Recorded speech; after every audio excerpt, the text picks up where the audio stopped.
Hey everyone, we're here at the Lazy Arena in Guthrie, Oklahoma for the Ruby Buckle. I'm Amy Wilson. This is the Equine Sports Desk driven by Holiday Auto, and we get to do another sponsor highlight. We are talking about short round equine therapy. Garret Smith is joining me. Thanks for being up here. Thanks for having me over again. Yeah, good to see you. So we got to visit at the Patriot. You were there helping a lot of great horses. Now you're here looking at barrel horses and helping them. So let's just start. Tell us what short round equine therapy is. Short round equine therapy center is basically we're here to do therapy, recovery, injury recovery, anything to help your horse perform better. And how do you help these horses stay at the top of their game? We offer a cold saltwater spa. We have PEMF. We have laser, cryo, respiratory. Those treatments are on site with us here at the Ruby Buckle. So we obviously, if we're into horses, have probably heard about some of those therapies. How do they help a horse day to day or for an event like this? For an event like this, usually most people are on site, so their horses are stalled and standing around. Here it's not on concrete, but some places it's concrete, but they're standing in a stall and then they're performing, go back to the stall. There's a lot of things that happen, not necessarily bad to a horse, but they exert themselves and sometimes they have limited times. Sometimes it's the same day they have to run again. Sometimes it's the next day. Anything you can do to speed up recovery helps, which all of my products offer that. We talked about this at the Patriot, but you're passionate about this because of your history and knowing what therapies work for humans too, right? Yeah, I used, when I played football, I had access to a lot of really, really good therapies, and I wish I still had them. Yeah. Well, now you get to help a lot of horses, right, so I'm sure you get a lot of joy out of doing that. So there's something we want to talk about. There's been some conversation in Texas recently about regulation changes. Mm-hmm. So can you explain what's being discussed with the Texas Board of Veterinary Medical Examiners? To summarize that situation is they want to take basically anybody that does any type of therapeutic treatment to horses, they want to take that out. They want to take the option away from the horse owner and put the emphasis on vets doing it or being under vet control. Mm-hmm. It had to be overseen by a vet or performed by a vet. So basically, people like me and a lot of others out there were not going to be able to do our stuff unless we either went into a vet office and he oversaw us, or they chose to perform that at their clinic. Yeah. So for people who haven't heard about this, talk more about the potential change and then why it needs to be getting attention. Well, the potential change is first of all, there is people like me are out there because we do it to help the horses. Second of all, with this regulatory thing coming down the pipeline, vets don't have enough time to do what they do already, and we have a limited number of vets, and now you're going to require them to perform other modalities at their office, and they can't do it. And unless they're forced to have it, they won't. A lot of them won't do it. Now there's some vets out there that do have rehab facilities also, but the majority of vets don't. They do rehab, but they don't have a full center to do it. And to require them to do it when you already have enough stress placed on veterinarians every day, it would just be very detrimental to the horse industry. Yeah, so from your perspective, how would this potentially impact horse owners and trainers on more of a practical level? Horse owners would have less options to make their horses play at the top of their game.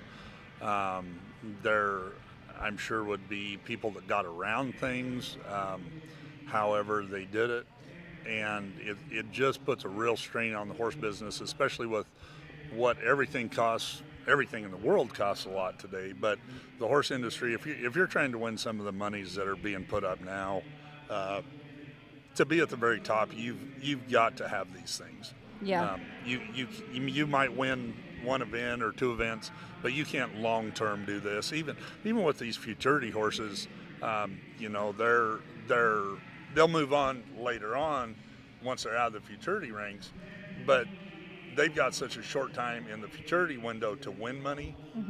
So you know you're looking at 2 to 5 years tops, and without that access, they just aren't going to be able to perform at their best. Yeah. Can you talk a little bit about the difference between what a veterinarian does and what a specialized therapy provider will focus on? Well, a veterinarian obviously is a lot smarter than us, but we can't we can't diagnose, we can't administer drugs on our own. Now, if we have vet techs, and there's some other ways working that we can do that stuff. But as far as us and what I do with the rehab deal, we just basically have to treat the horse, make him feel better with what we can, and keep doing that. And anything above and beyond our pay grade, we need to send to a vet. And the vets and I really try and work with all the vets that whenever they're on site, because that's important. And just like anything else, you have to have a team. So when you're on site, like here at the Ruby, you know, you need to work with the vet, you need to work with me, you need to work with, there's a chiropractor here. All that stuff factors into, once again, getting the horse to the top. Yeah. So, in your ideal scenario, how would veterinarians and specialized therapists work together for the betterment of the horse? Well, there's a lot of just communication is the biggest thing, talking back and forth. And once again, we go back to, you know, there's a lot of horses here. I've worked on a lot of horses already. I'm sure the vets on site have. Communication, even just relaying it to the owner and having them come to me, or what I tell them, they take to the vet and talk to them. But you just got to do that, and then work together and come up with a plan with everybody involved. Yeah. Is there anything everyone can do, or what should people be paying attention to with this going on?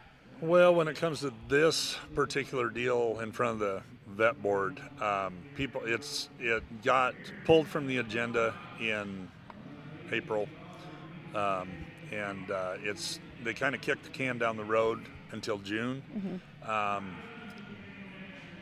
June 20th, I believe, is when the next meeting is. Don't hold me to that, but this will come back up. Yeah. And so everybody that needs to be concerned with this needs to make sure their voice is heard, because you can make a phone call, you can email, you can attend the meeting in Austin. There's a guy in Ponder, Texas, his name Colton Woods. He's very proactive on this.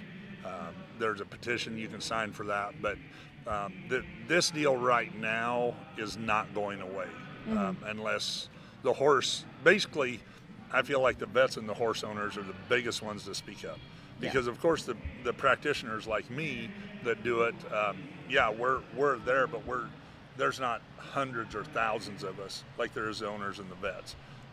So if the vets and the horse owners speak up and say, hey, you know, we can't have this going on, that'll be our biggest ally. But you just have to speak up.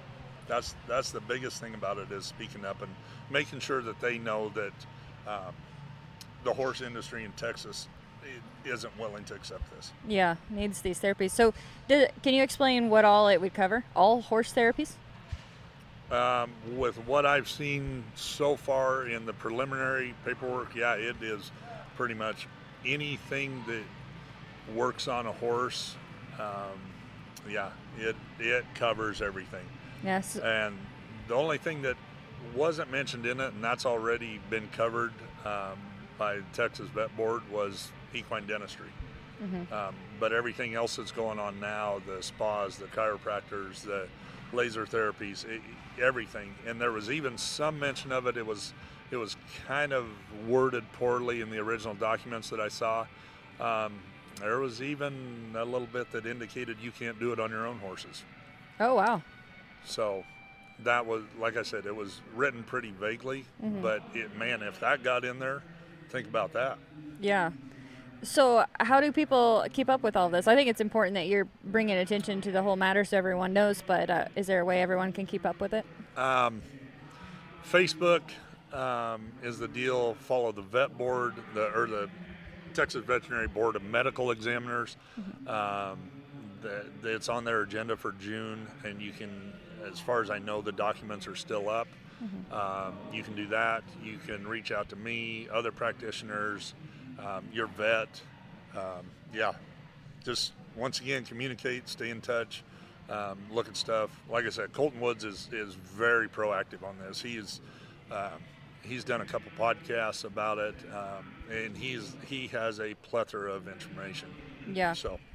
Well, good info here. Obviously, we love our great horse vets and also everyone who's providing therapy to help horses be their best. So it's important for people to be aware and to speak up on what they believe in.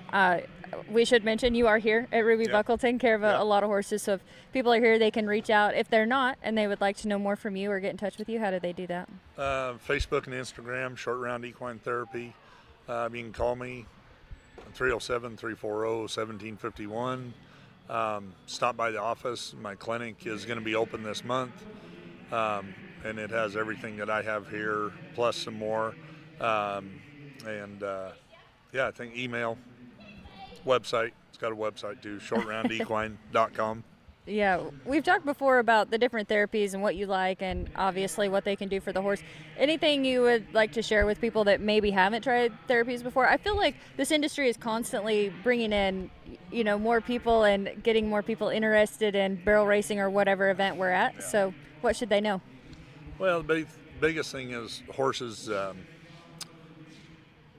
do I say it? They do a lot for us. And this is relatively inexpensive. Even if you did this once a month for your horse, it would help a lot. It's consistency is key, and if you're trying to be at the top of the game, you have to be very consistent. But just doing one of the treatments once a month is better than doing nothing. Yeah. So keep them happy and performing their best, and exactly. We love it. Well, Garret, it's always fun to get to visit with you. Thank you again for all the information. Thanks for your sponsorship. We appreciate you being with Pink and Ruby and the Patriot and all the great events we have here in the Western sports industry. So it's always fun to visit. You bet. Thanks, Amy. Anything See you down the road. Nope, I'm good. All right. Garret Smith, we appreciate him coming up to the Equine Sports Desk. This is all driven by Holiday Auto Group. Another sponsor highlight from here at the Ruby Buckle.